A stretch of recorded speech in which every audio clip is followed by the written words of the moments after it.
আমার সৎমায়ের কাছে আমাকে রেখে বাবা ব্যবসার উদ্দেশ্যে শহরে গেলেন। বাবা যখন বাড়িতে থাকতেন তখন আমার সৎমায়ের আচরণ খুব ভালো ছিল। যখন বাবা ব্যবসার কাজে 1 মাসের জন্য চলে গেলেন, ঠিক তখন থেকেই আমার সৎমায়ের আচরণ পাল্টে গেল। আমি যখন রাতে খাবার খেতাম, তারপর আমি আর কিছুই বলতে পারতাম না। আমি খাবার খাওয়ার সাথে সাথে ঘুমিয়ে যেতাম।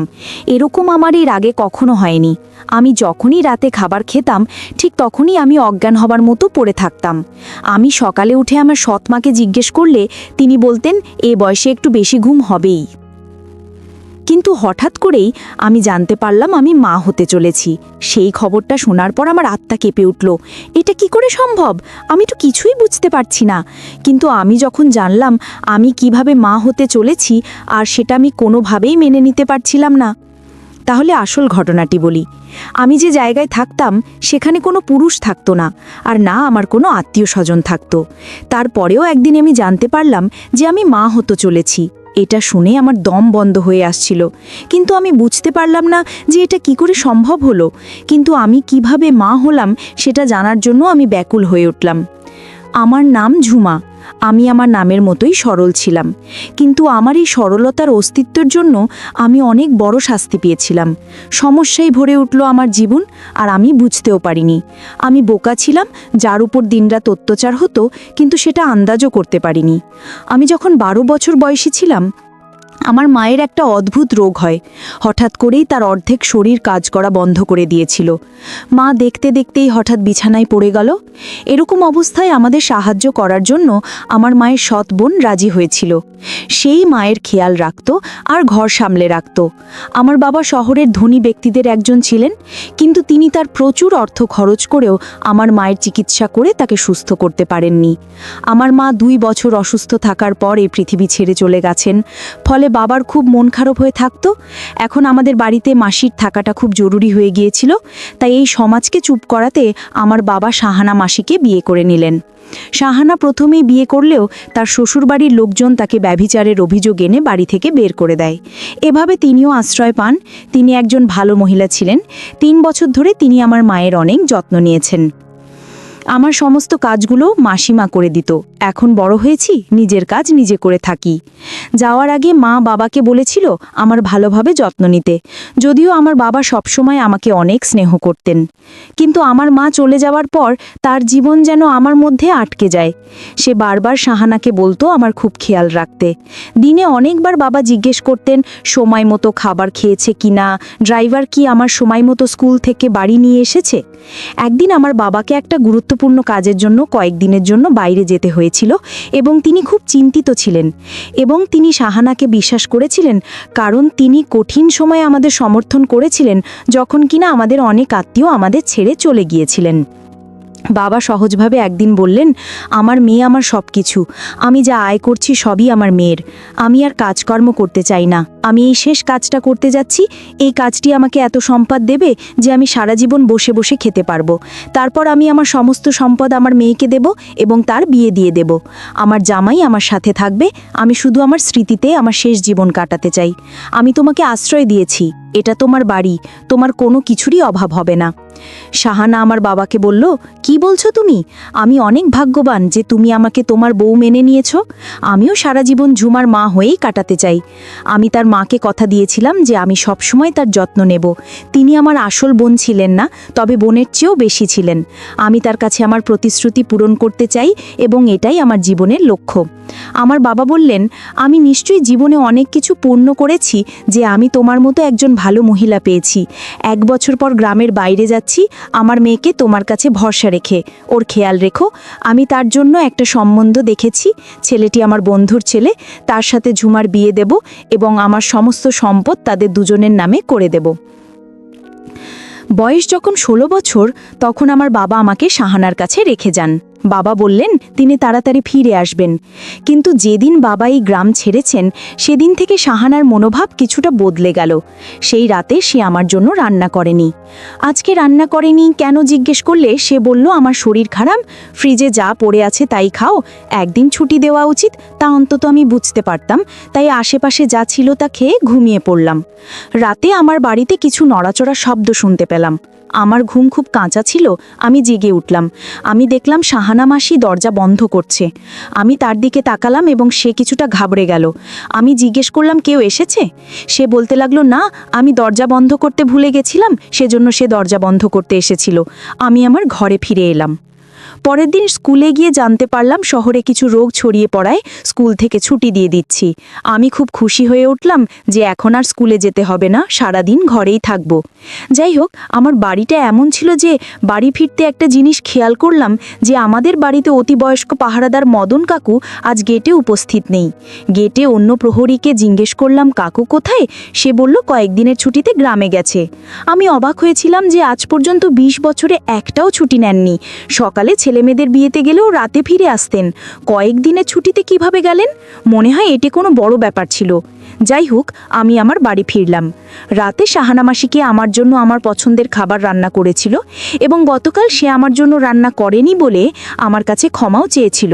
সে বলল যে আমার বাবা চলে যাওয়ায় তার একটু মন খারাপ ছিল। আমি তাকে বললাম, তুমি কি আমার বাবাকে খুব ভালোবাসো? আমার মাও আমার বাবাকে অনেক ভালোবাসতাম। সে বলল, তোমার বাবা এত ভালো মানুষ যে কেউ তার প্রেমে পড়তে পারে। আমিও তার প্রেমে পড়তে শুরু করি, কিন্তু সে আমার দিকে তাকায় না। তুমি আমার সৎ মা হলেও আমি তোমাকে কখনো অপরিচিত মনে করিনি। বাবা ফিরে এলে আমি তাকে বলবো আমার মায়ের সাথে যেমন করে থাকতো ঠিক সে যেন তোমার সাথে তেমন করেই থাকে। সে জিজ্ঞেস করতে লাগলো, তোমার বাবা তোমার মায়ের সাথে কেমন থাকতেন? আমি বললাম যে তিনি প্রতিদিন আমার মায়ের জন্য নতুন এবং দামি উপহার নিয়ে আসবেন। তিনি তার প্রশংসা করতেন। দুজনকে একসাথে খুশি দেখে আমিও খুব খুশি হতাম। আমি শুধু তার সাথে কথা বলে এবং আমার পছন্দের খাবার খাচ্ছিলাম। এটা তো সত্য যে তিনি খুব ভালো খাবার রান্না করতেন, এমনকি আমার মায়ের চেয়েও ভালো। এরপর কখন আমার রুমে এসে আমি এত গভীরভাবে ঘুমিয়ে পড়েছিলাম মনে নেই। সকালে যখন চোখ খুললাম আমি আমার বিছানায় শুয়ে আছি, কিন্তু আমি মনে করতে পারছি না কিভাবে আমি আমার বিছানায় পৌঁছেছি। সকালে সাহানা আমার সৎমাকে জিজ্ঞেস করলে সে বলল, তুমি নিজেই তোমার বিছানায় গিয়েছো, কিন্তু হ্যাঁ, তোমার খুব ঘুম হচ্ছে। এই বয়সে ঘুম এমনই হয়, কিছুই মনে থাকে না। এ বয়সে সত্যি এমন ঘুম আসে, কিন্তু আমার ঘুম তো খুব কাঁচা ছিল। কিন্তু যাই হোক, তারপরে আমি সেদিকে খুব একটা মনোযোগ দিইনি। কিন্তু এখন আমার বাড়িতে অদ্ভুত কিছু ঘটনা ঘটছিল। একদিন দেখলাম ড্রয়িং রুমে অনেক অনেক ভালো ভালো খাবার সাজানো ছিল। কে আছে জিজ্ঞেস করলে কাজের মেয়ে বলল, আপনি এসেছে শাহানারা, আপনি।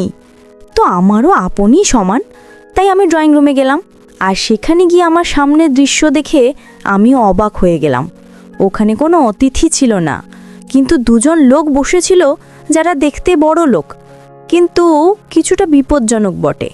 আমি ভিতরে প্রবেশ করার সাথে সাথে সে আমার দিকে তাকাতে লাগলো। শাহানা আমাকে পরিচয় করিয়ে দিয়ে বলল, এ আমার স্বামীর মেয়ে। তাদের একজন বলল যে ও খুব সুন্দরী। তাদের বলা এই কথাটা আমার কাছে খুব অদ্ভুত লেগেছিল। তারপর আমি আমার রুমে ফিরে এলাম এবং পরে সে বলল যে তারা ছিল আমার ভাই। আমার সাথে প্রতিদিন একটি অদ্ভুত ঘটনা ঘটত।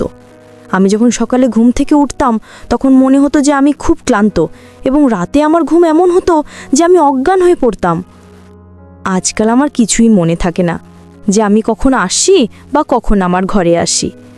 আমি একদিন হঠাৎ আমি অসুস্থ হলাম, বমি বমি ভাব এবং মাথা ঘোরা শুরু করলো। আমি ভয় পেয়েছিলাম যে আমিও সেই রোগে আক্রান্ত হতে পারি, যেটি আজ সারা এলাকায় ছড়িয়ে পড়েছে। আমি সৎমাকে জিজ্ঞেস করলে জানালে সঙ্গে সঙ্গে ডাক্তারকে ডেকে পাঠায়। ডাক্তার বাড়ি এসে আমাকে চেক আপ করলেন। তিনি আমার রক্তের নমুনা নিয়েছিলেন এবং বলেছিলেন যে পরীক্ষা করার পরে তিনি রাতে পরীক্ষার ফলাফল জানাবেন। তিনি আমাকে কিছু ওষুধ দিয়ে চলে গেলেন। সে ফোন নিয়ে আমার সামনে দাঁড়িয়েছিল। হঠাৎ কিছু অদ্ভুত কথা বলতে লাগলো, না, এটা হতে পারে না ডাক্তারবাবু, আপনার নিশ্চয়ই কিছু ভুল হয়েছে, এটা হতে পারে না। আমি চিন্তায় পড়ে গেলাম যে আমার রিপোর্টে কি বনে এসেছে। সে হঠাৎ ফোন কেটে দিল এবং আমার দিকে এমনভাবে এগিয়ে আসছে যেন আমাকে শোনানোর জন্য খুব খারাপ খবর আছে। আমারও মন খারাপ হয়ে গেল। আমি জিজ্ঞাসা করলাম, ডাক্তার কি বলছেন? তারপর সে বলতে লাগলো যে ডাক্তার কি বলছেন সেটা পরের কথা, আগে বল তুমি এটা কিভাবে করতে পারলে? তুমি তোমার বাবার সম্মানের কথা চিন্তা করলে না? তুমি কিভাবে করতে পারলে এটা? এখন সে ফিরে এলে আমি কি জবাব দেব? আন্টি কিসের কথা বলছে? আমি কি করেছি কিছুই বুঝতে পারছি না। ডাক্তার তোমাকে কি বলেছে আর তুমি আমার সাথে এভাবে কথা বলছো কেন? আমি তো কিছুই করিনি। ডাক্তার বলেছে তুমি মা হতে চলেছি। তার এটুকু বলায় আমার মাথায় মনে হলো আকাশ ভেঙে পড়ল। আমি হতবাক ছিলাম, এটা কিভাবে হতে পারে? আমি জানতাম না আমার কি হয়েছে, আমি এমন কোনো পাপ করিনি। আমি চিৎকার করে কাঁদতে লাগলাম যে এটা মিথ্যে, ডাক্তারের কিছু ভুল হয়েছে। শাহানা বলেন, ডাক্তারের সঙ্গে হয়তো কিছু ভুল বোঝাবুঝি হয়েছে, সেই জন্য কালকে আমরা অন্য ডাক্তারের কাছে যাব। হঠাৎ তার মনোভাব বদলে গেল। পরের দিন আমাকে অন্য এক ডাক্তারের কাছে নিয়ে যাওয়া হলো। তিনিও বললেন আমি মা হতে যাচ্ছি, কিন্তু আমি এমন কোনো ভুল করিনি। তাহলে আমার কি হলো? আমি পুরোপুরি বিচলিত হয়ে পড়লাম। দিন রাত কাটতে লাগলাম। আমরা ডাক্তারকে বলেছিলাম যে আপনি কি এর কোনো সমাধান করতে পারবেন। আমাকে ঘরে ফিরিয়ে নিয়ে এসে বলল, তোমার বাবা আমার ভরসায় তোমাকে দিয়ে দিয়েছিল, এখন আমি তাকে কি জবাব দেব? আর একটা ঝামেলা হলো, সেদিনই যখন বাবা ফোন করে বললেন আমি তাড়াতাড়ি আমার কাজকর্ম শেষ করে নিয়েছি, তাই আমি এই সপ্তাহে ফিরছি। ডাক্তার মতে আমার 2য় মাস চলছিল এবং আমার বাবা আসার সময় এটি 3 মাস হবে। বাবা ফিরে আসলো আর আমরা দুজনেই খুব চিন্তিত হয়ে পড়লাম। এখন তাকে কিভাবে বলবো? বাবা আমার সাথে দেখা করে খুব খুশি হলেন। তিনি আমাদের সাথে বসে খাবার খেলেন এবং শাহানা মাসি রাতে তার সাথে কথা বলতে শুরু করলো। আমি আমার রুমে বসে ভাবছিলাম এখন কি হবে। এমন সময় হঠাৎ আমার রুমে বাবার চিৎকারের শব্দ আসতে লাগলো। আমি তো যেন গান হারিয়ে ফেলবো। মনে হচ্ছিল বাবা আমার রুমে এসে কথা বলতে লাগলেন, জিজ্ঞাসা করতে লাগলেন এসব কি, এসব কি। আমারও একই কথা, আমি কিছু করিনি, আমি কিছুই করিনি, কিন্তু আমার বাবাকে কথা শোনাচ্ছিল। এই প্রথম বাবাকে আমার উপর এত রাগ আমি তো দেখলাম। তিনি প্রথমে তো রেগে গেলেন, এমনকি তিনি আমাকে চড়ও মারেন। আমি তোমার জীবন নিয়ে আর চিন্তা করি না, যা ঘটুক ঘটুক, এখন আমরা এই সন্তান থেকে মুক্তি পাবো। যেখানে আমি বস, এখানে তোমার বিয়ে হবে। বাবা আমার কথা শোনেননি, আমাকে কিছু বোঝানোর কোনো সুযোগও দেননি। তুমি দেখতে নিষ্পাপ, কিন্তু বাস্তবে এতটা বাজে। আজ তোমার মাও নিশ্চয়ই কষ্ট পাচ্ছেন যে এমন মায়ের মেয়ে কেমন হয়েছে। কথাটা শুনে আমি ভেতরে ভেতরে মরে গেলাম। ভাবতে লাগলাম এখন মরে গেলেই ভালো। এই মেয়েটার জন্য আমি কি কি ভেবেছিলাম, 1 পয়সা ওকে দেব না। বিয়ে করে বাড়ি ছেড়ে চলে যাক, ওর মুখ দেখতে চাই না। মা বাবাকে বলতে লাগলো সব ঠিক হয়ে যাবে, আপনি রাগ করবেন না। আমরা হাসপাতালে যাচ্ছিলাম, পথে আমাদের গাড়ি খারাপ হয়ে যায়। আমার বাবা বলছিলেন যে তিনি ডাক্তারের সাথে অ্যাপয়েন্টমেন্ট নিয়েছেন এবং সময় মতো পৌঁছাতে হবে। তিনি বলেন তুমি ওকে রিকশায় করে নিয়ে যাও, আমি গাড়ির একটা রুমে ছেড়ে তারপরে আসব।